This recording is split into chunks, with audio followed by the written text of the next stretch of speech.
Yes, again, alright mga minamahal, Alicia ninyo, nagbabalik muli para sa ating panibagong video. So, ngayon nga po, abay, pag-usapan natin, ito nga pong medyo nakakadismaya, to be honest, na aksyon ng ating Senado nung nalaman, nakita, na itong si Senator Ronald Bato de la Rosa at ito nga pong si Bongo ay nasa love letter na po ng International Criminal Court.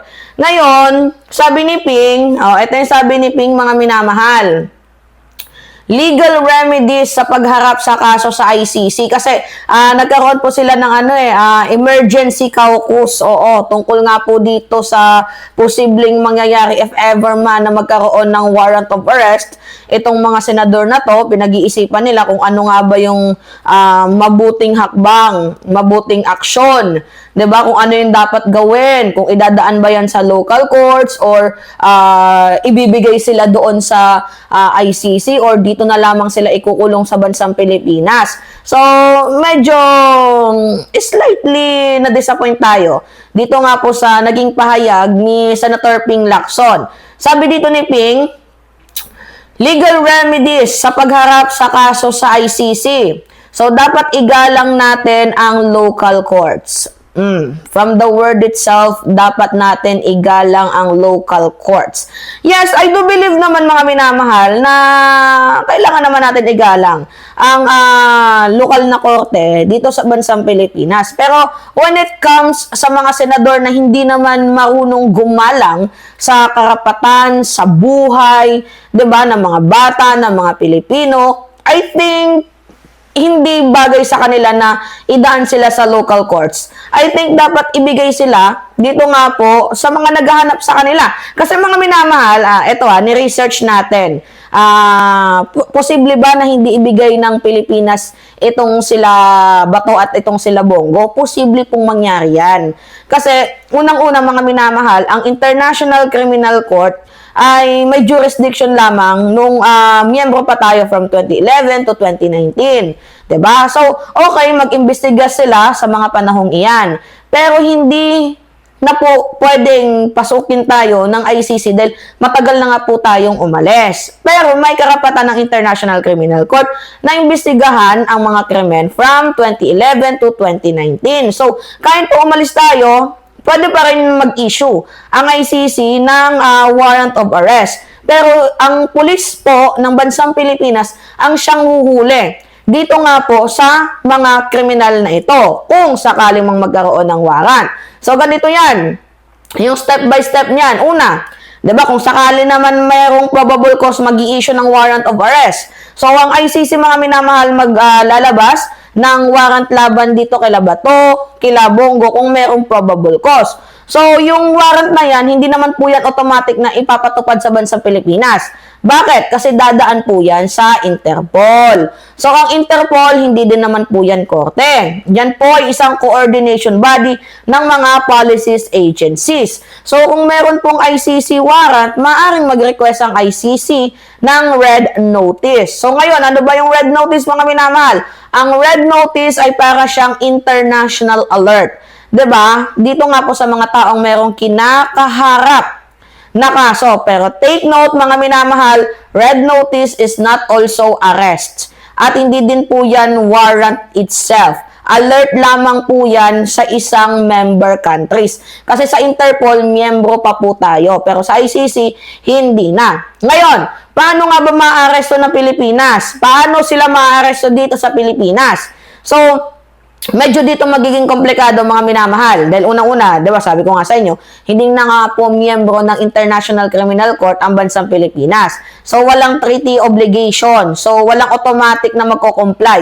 Ang kailangan po dyan is yung cooperation ng Philippine government. Ngayon, dalawa po ang magiging senaryo niyan. Government cooperates or government will refuse. Dalawa po yung medyo pagdadaanan dyan. Lalo pat sinabi ni Ping na dapat igalang ito ang local courts. So, dito, paliwanag ko sa inyo yung scenario A. Kung ang Philippine government ay magkakaroon po ng desisyon na makipag-cooperate, so, ang DOJ, mga minamahal, re-reviewin ang request 'Diba? Dito nga po sa mga senador na to. So, ang gagawin ng DOJ, maaaring mag-file sa local case and maaaring maglabas ng Philippine Court ng arrest order. So, pwede din dyan idaan ang sinasabi ni Ping Lacson na kailangan muna nating idaan sa local courts. Pwede. Pero what if, 'di ba, hindi makipag-cooperate ang executive branch, 'di ba? Walang local enforcement, hindi papayag na maaresto itong mga senador na to. So, yung ICC, hindi naman po kasi yan pwedeng mag-send ng kanilang police force. Ang uhuli pa din sa mga yan ay ang police ng bansang Pilipinas. So, walang ICC policies na pupunta para dakpin sila dahil nga po wala silang authority para magpadala ng sarili nilang mga police. Ngayon, ito yung tanong. Kailan sila posibleng maaresto if ang Philippine government ay hindi po makikipag-cooperate? Ito yung pinaka-realistic mga minamahal. Kapag umalis sila ng Pilipinas at pumunta sila sa ibang bansa na meron pong na miyembro po ng ICC, abay, doon sila pwedeng mahuli. Pero as long as pumupunta sila sa ibang bansa na hindi naman miyembro ng ICC, hindi sila mahuhuli. So, kapag ang ICC member country, 'di ba? Kapag ang isang member country ay, miyembro ng ICC, obligado silang i-serve ang warrant na 'yon sa senador na 'yon. Ngayon, may immunity ba ang senador? Hindi. Walang immunity mga minamahalang senador laban sa arrest at hindi po yan bibigyan sila ng absolute protection. Pero in reality matters, mga minamahal, magkakaroon sila ng immunity kapag kakampihan sila ng gobyerno, 'di ba? So, ganun po ang proseso ng pag-aresto. Ngayon, dito nga po sa sinabi ni Senator Ping Lacson, nakikita naman ninyo mga minamahal, 'di ba? Legal remedies sa pagharap sa kaso sa ICC dapat igalang natin sa local courts.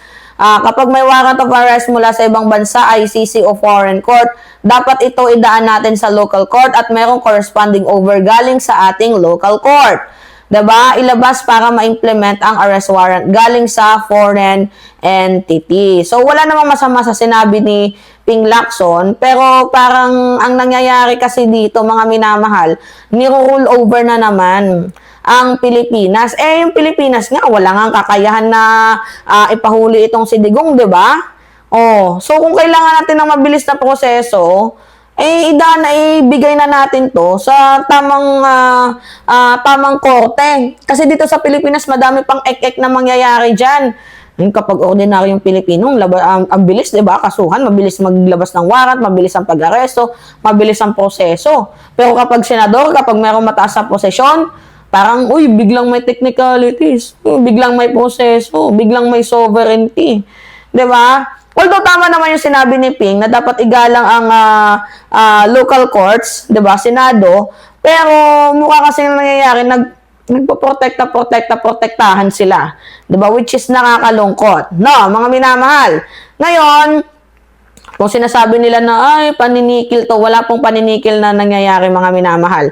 Kung meron man pong warrant, Senator Ping Lacson, makinig ka, i-review ng legal team, evaluates ng local courts, pero wag natin gamitin ang proseso bilang panangga ng accountability. Tandaan mo, Ping, ang Senado, hindi po yan shield. 'Di ba? Ang posisyon is also hindi po yan immunity. Kapag merong probable cause, dapat ang gawin ninyo, harapin. Hindi magtatago, hindi magde-delay, hindi magpapa-victim. Igalang ang local courts, oo. Igalang ang due process, oo. Pero huwag protektahan ang mga taong makapangyarihan kung ang labanan dito ay ang hustisya. Kung merong warrant, harapin. 'Di ba, kung merong kaso, depensahan ng sarili sa tamang forum. Huwag idaan sa investigasyon. 'Di ba? So, ang tunay na lakas ng bansa ay hindi po yan pagpoprotekta sa makapangyarihan. Ang tunay na lakas ng bansa ay yung kaya nila hanggang sa dulo na managutan. Medyo nakakadismaya, Senator Ping Lacson, pero hoping sana na hindi nyo protektahan yung senador ninyo. Alright? Anyway, mga minamahal, alisya ninyo. Pahingin lang po ako ng comments, likes, and share. And also, don't forget to click the subscribe and always nyo pong i-hit ang notification bell para lagi kayong na-update sa mga video na ina-upload natin. Maraming salamat at ingat, mga kababayan. Ito na pala yung bago kong nose. Nandito pa yung tahe. I-remove pa lang siya tomorrow.